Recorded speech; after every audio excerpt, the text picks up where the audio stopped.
Welcome to our channel. Today we how to authenticate Mailchimp with e-commerce tracking, complete guide step by step clearly. To authenticate Mailchimp with e-commerce tracking, start by logging into your Mailchimp account. Navigate to the account section in the bottom left corner of the dashboard. Click on Extras from the menu options. Select API keys from the drop-down menu.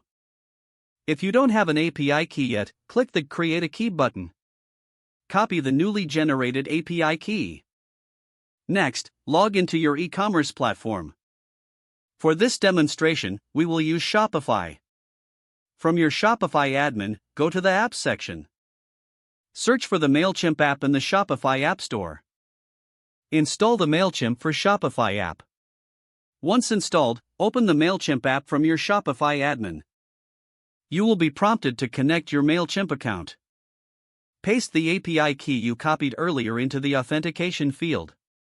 Click Authenticate or Connect to link your accounts. After successful authentication, you will see your Mailchimp list and settings.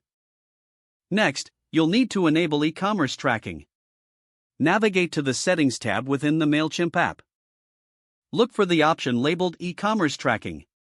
Toggle the feature to enable it. Save your settings to ensure the changes are applied. Now, log back into your Mailchimp account. Go to Audience from the main dashboard. Choose the audience linked to your e-commerce store. Click on Settings and then Webhooks. Create a new webhook by pasting the required URL from your e-commerce setup. Select the events you want to track, such as order created and order updated. Save the webhook settings once done. Return to your e-commerce platform to verify that everything is functioning correctly. Run a test by making a small purchase on your e-commerce site.